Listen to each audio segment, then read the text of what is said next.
আমরা প্রায় প্রতিটা মেয়েই ছোটোবেলা থেকেই আমাদের মাকে দেখে সংসার জীবনের স্বপ্ন বুনি। একদিন আমার একটি সংসার হবে। ছোটোবেলায় মাথায় গামছা পেঁচিয়ে আর গায়ে ওড়না জড়িয়ে শাড়ি পরে রান্নাবাটি খেলতাম। সেগুলি সেদিন খেলা বলে মনে হলেও আজ তা বাস্তব জীবন। হ্যাঁ, আজ নিজের একটা সংসার হয়েছে, ঠিক যেমনটা স্বপ্ন দেখেছিলাম। তবে এ পথ অনেক প্রসারিত, আর সেই পথ চলতেই আরও অনেক কিছু শিক্ষা যা মায়েদের কাছ থেকেই পাওয়া যায়। তা হলো যত্ন, ধৈর্য, সহ্য, আশা আর ভালোবাসা।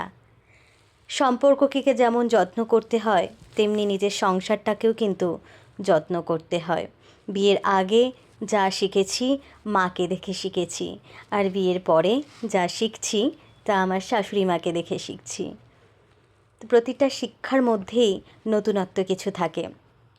আমার শাশুড়ি মাকে দেখে আমি শিখেছি নিজের প্রতি কীভাবে যত্নশীল হতে হয়, কীভাবে গুছিয়ে সব কিছুকে পরিপাটি করে রাখতে হয়।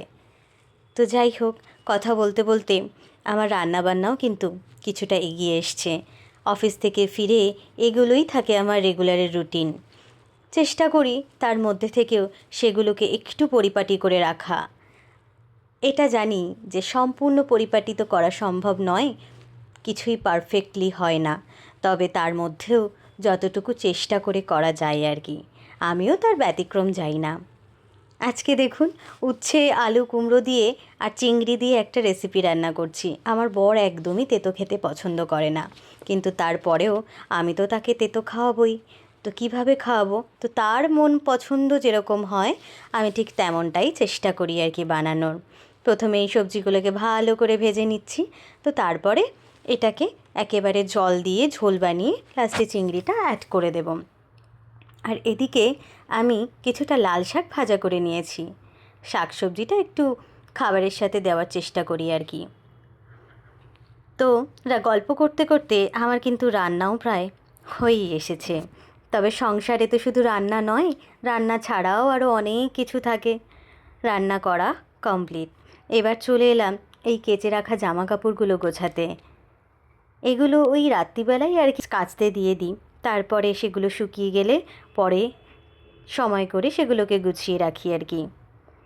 যাই হোক, কিছু জামা কাপড় এখানে রইল যেগুলোকে আবার লন্ড্রিতেও দিতে হবে প্রেস করার জন্য। এটা তো কমপ্লিট। এবার যাই একটু বেডটাকে গুছিয়ে নিই। ঘরের এই প্রত্যেকটা কর্নার পরিপাটি রাখা বা সেগুলোকে শান্তিদায়ক করে তোলাটাই আমাদের প্রত্যেকটা মেয়ের কাজ। ঘর গোছানো তো কমপ্লিট। এবার যাই খালি হয়ে যাওয়া বোতলগুলোকে এবার ভরে নিই। এরপরে যাচ্ছি আমি এবার জামা কাপড়গুলো কাচতে দিতে। রাত্রিবেলায় মোটামুটি চেষ্টা করি এগুলোকে ওয়াশিং মেশিনে দিয়ে ভরে রাখার জন্য। রাতের মধ্যে কাচাও কমপ্লিট হয়ে যায়, সকালে ঘুম থেকে উঠে এগুলোকে মেলে শুকোতে দিই। যাই হোক, এই ছিল আমার একটা ব্যস্ততম সন্ধ্যার রুটিন। আজকে তবে টাটা।